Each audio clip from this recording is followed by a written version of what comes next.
Hi, welcome to the Pursuit of Truth. I just wanted to do a little bit more about the last two Pursuit of Truths about American Murder series that's on Netflix. There's two of them. One is about Lacey Peterson. One is The Family Next Door, which is about Shanann Watts. And because it didn't mention, and I listened on Spotify, Real Crime Profile, they did a piece on it as well, and even interviewed the it was a director, I believe, is it Jenny Popplewhite, something like that, about it. It was quite interesting. There's a few more parts I haven't got to, but they didn't go into that. They basically just watched the same program and commented on that and his behaviour, etc. None of them seemed to correlate with the other one, because I felt that they both were very similar, these two men, Scott and Chris, in their aloofness to the situation, their non-frenzy to it. But the one thing they didn't mention is about the autopsy, so I checked that out to see, did they have a time? As I felt that, and there's some letters or was it a conversation he had with someone saying that he'd been playing this for months, but of course the problem is a lot of these cases, which a lot of this one and Crime Junkie mentioned, is there's a lot of social media and a lot of people that say things, and trying to find the truth, like with anything, is always the difficult thing. But to me, it depends how premeditated it was.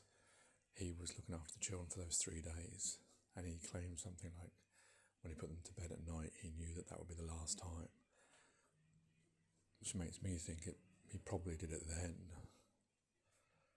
rather than taking them in the car with the body of their mother.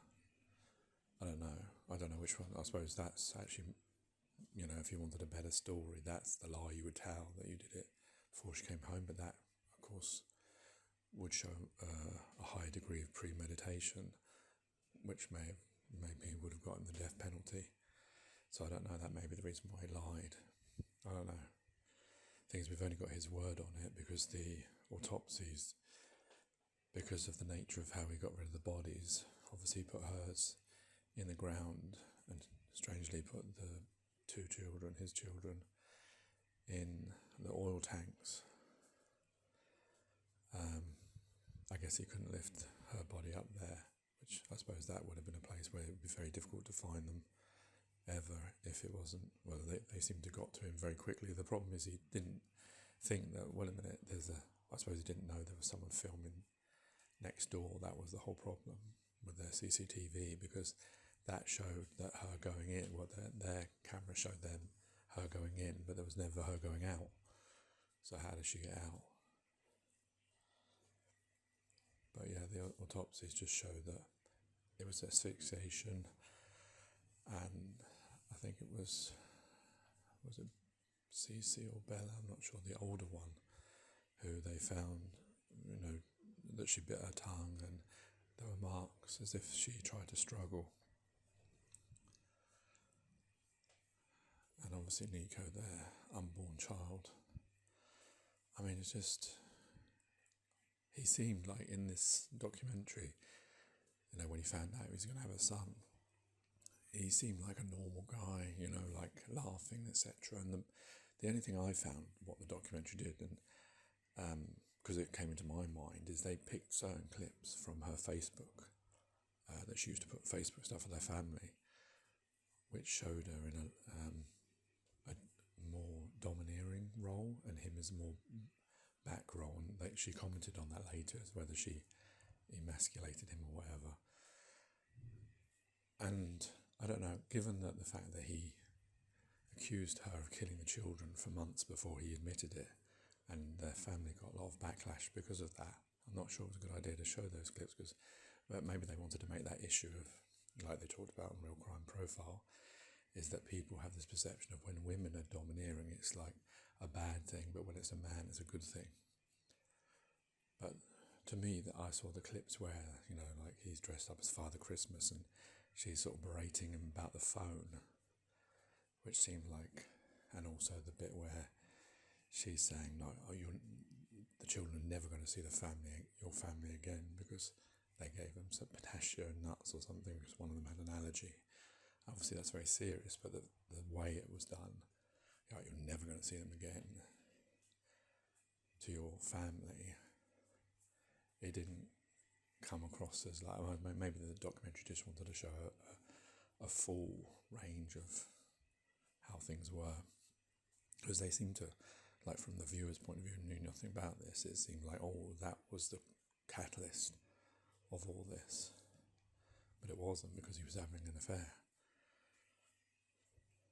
Not that any of this is an excuse or a reason for someone to annihilate their whole family. I mean, that's the thing I don't get, is he seemed like, and I know that even with the Scott Patterson case, it was like, although he seemed more egotistical,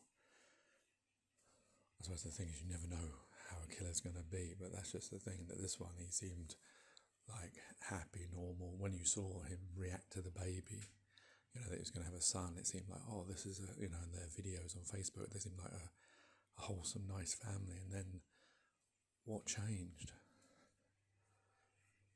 And then, like on crime,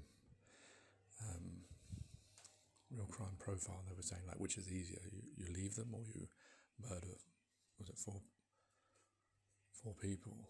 I mean, obviously it's easier to leave. But they were saying that this was his first relationship. Maybe he just didn't understand, or he wanted to not have that. I don't understand it, to be honest, how he could love these people and do that to them. I mean, especially the kids. Especially if it's true that the other one said no, daddy. In the last 2 days, I've actually been struggling to sleep. I don't know if it's because I've been listening to these podcasts, or this Netflix series, but it is just so. I mean, after I listened to, especially him talking about, the clip I put on the last one about how he took the ride with the mother on the floor of the car and the 2 children on their blankies, above asking, is mummy going to be okay? And him describing what he did to them and no, daddy. I mean, I was in tears.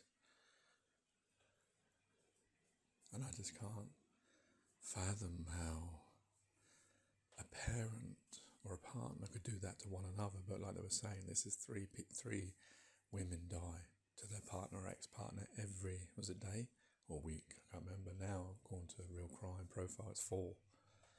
Imagine. And it's like, because remember the Scott Peterson thing, that was 2002, 3 or 4, and this one's 2018. And it's still going on every day. How is that? Well, no, why? You'd think that people, can't they just leave people? Why would they? Especially if they've had that love and connection with them. There's nothing anyone can do to make you want to, or justify killing them and their children. And you can just live apart and then enjoy those children, enjoy those times, and just, okay, it didn't work out. And life doesn't work out. It's not a fairy tale. That's okay. It's okay to make mistakes and do things, and just not murder human beings, fellow brothers and sisters. I just can't, especially when you think of Shannon, her letter that she wrote the day before, wanting to save the marriage, wanting to, whatever he needs, what you need, I'll give it to you. That's just so. And then to think that she came home and I don't know whether she found the children dead or whether she just went to bed and then he just waited for her to fall asleep and murdered her that way, because there was no struggle, no marks on him, which probably means that she probably was asleep, and he gave her something, because there was something in her body. They said that oxy something or other. I don't know if he gave her an overdose to make her sleepy, and then